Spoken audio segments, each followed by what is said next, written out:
What's up, ladies and gentlemen? This is Phil from Red Wolf Travel. We just got back from a super awesome Royal Caribbean Icon of the Seas sailing on April 13th to the 20th. It was their 12th sailing of their inaugural season, which started on January 11th of 2024.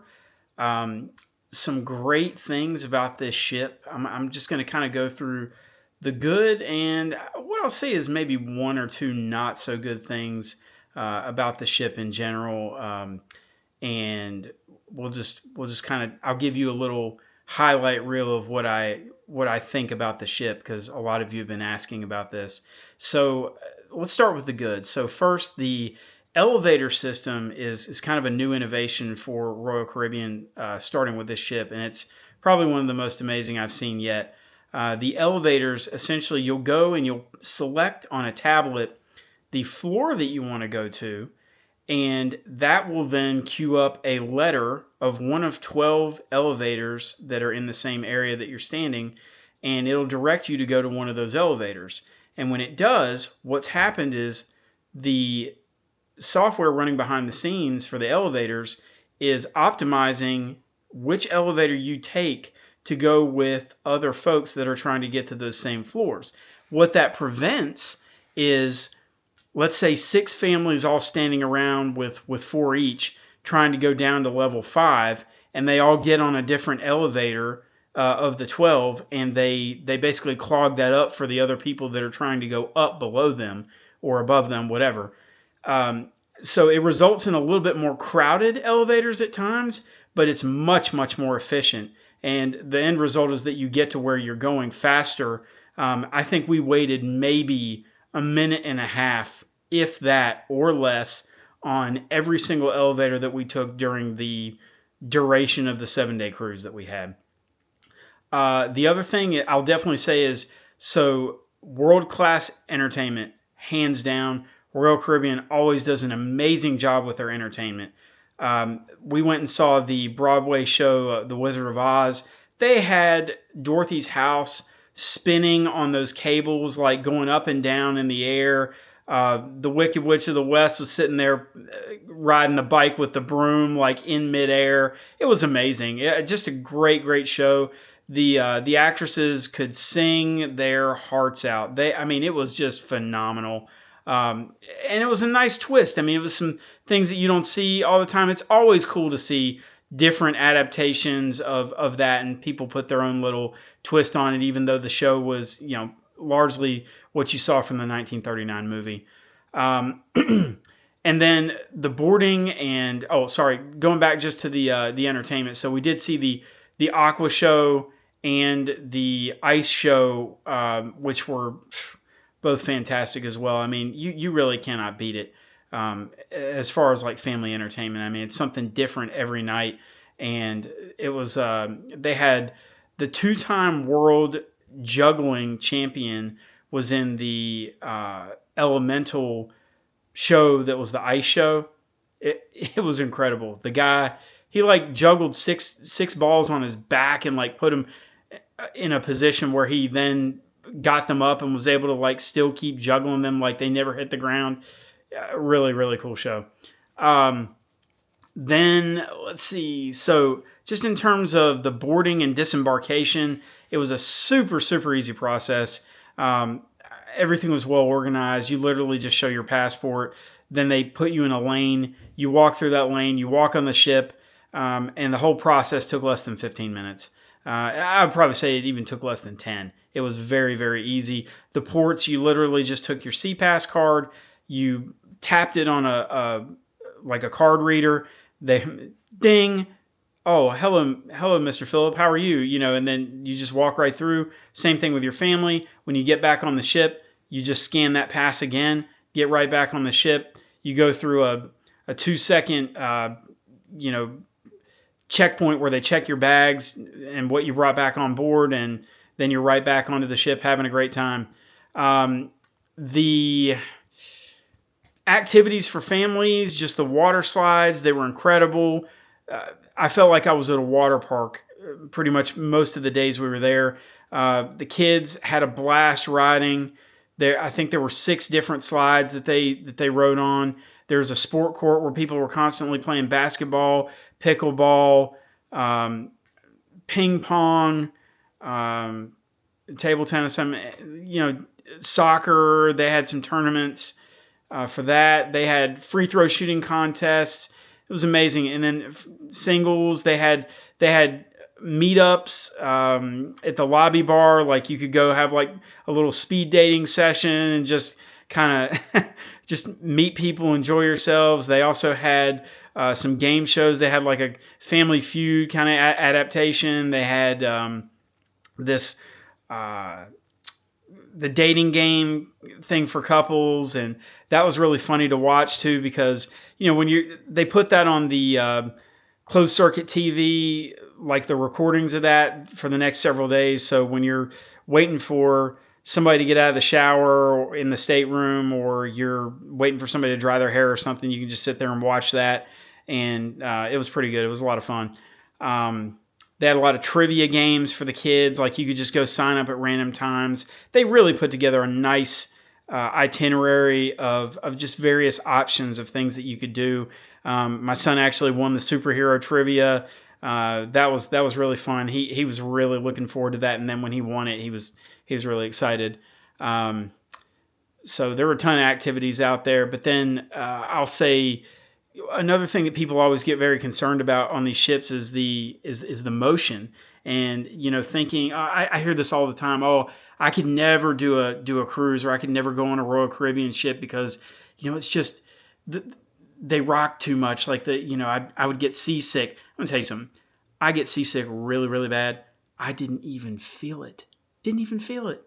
You could barely even feel the boat moving most of the time. And if you did, okay, so pop a Dramamine every once in a while, or wear one of those patches. I'm telling you, this thing for 30,000 gross tons.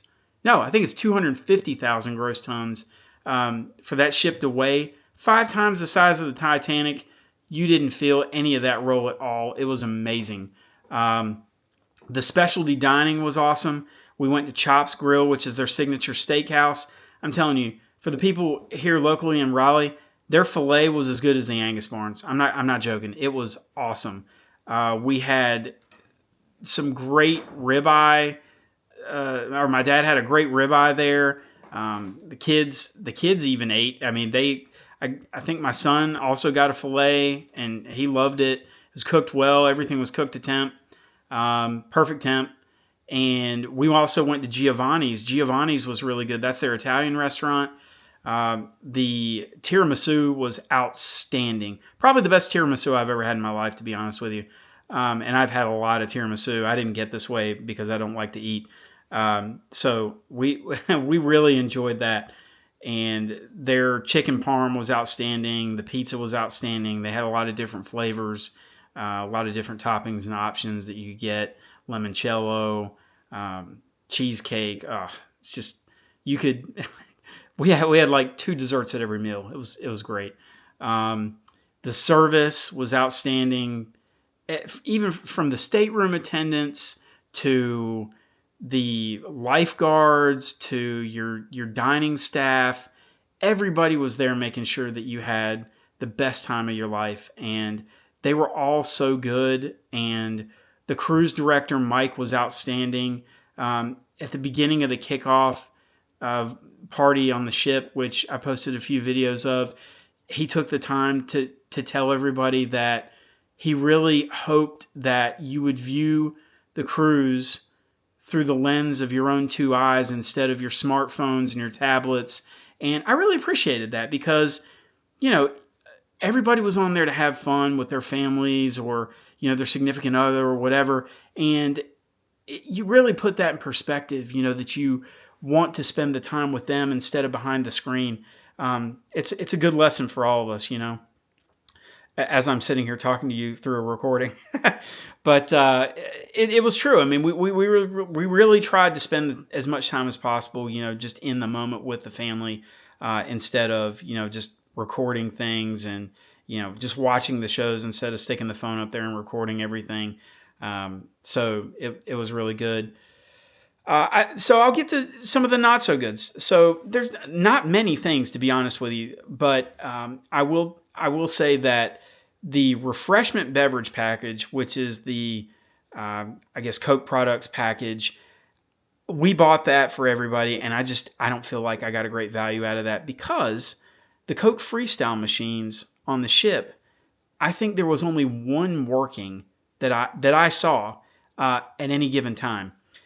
The one working seemed to be the one in the Surfside Cafe on deck 6, which was, you know, it's one area of the ship, and you had them all over the place. You had them at Chill Island, Thrill Island, uh, the various like restaurants, El Loco.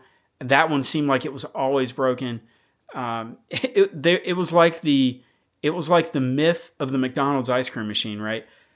You go and they tell you they have the ice cream, and then 2 seconds later it's not working. It wasn't really like that. Like, it wasn't working to begin with, but I felt like I learned very quickly that you could get Coke from any bar. So if you want a Coke or a Diet Coke, like, you could just go to any bartender and ask for one, and they would give it to you. And that was the way that it made the most sense. But I didn't drink a lot of it on the trip. Like, you could get juices and other things. The kids didn't really do that. My son had probably 5 Sprites the entire trip, which he all got from those bars as well. And I will tell you what was worth it as far as beverage package, and that was the premium coffee package. We did do that pretty much every day. So we went to the Aquadome Cafe, or sorry, the Pearl Cafe, which is right behind that giant pearl on the ship. Right when you go in the main deck on deck 5, the promenade, there's that giant pearl that has it's like the kinetic sculpture. Anyway, you walk up through that sphere, and on the right there's the Pearl Cafe, and they serve, danishes and donuts and premium coffee, and that was well worth it, because, like I said, we did use that every day. And the alcohol package, so the deluxe beverage package this time, we did not actually purchase that because the break even is about 6 drinks, and those are the frozen drinks that are about the $14.99. So, if you book it early enough, you get it for around $65 or something per person per day. And we just never, we realized we weren't going to hit that threshold. So we just decided not to do that. And I feel like I came out ahead on that. I will say, from a convenience standpoint, sure, if you've got the deluxe beverage package, you go up and swipe your CPass card or show it to them. And I mean, you've got your drink and you're rolling at any one of the bars, and it's a much easier process to navigate. So that, from that perspective, I can easily see why some folks would want to do it. We did go and try out the Swim and Tonic bar, which is the swim up bar. It's a new one. That's probably the first swim up bar that I've seen on a cruise ship. It was awesome. They had DJs there pretty much every day. They were rocking the house, and they had, quick service on the drinks, and the swim up was really nice. This ship is extremely well done. Everything is amazingly clean. One other thing that I really did like was that you don't have to touch any of the handles on the ship. Like, they try to really keep it clean, and so that you don't have to do that. And there's a system where you literally wave your hand in front of every door, and whether it's sliding glass or one of the bathroom doors or something, it's all automatic. They all open automatically once you do that. Your stateroom, I mean, you use your CPass and it unlocks, and you can literally push it.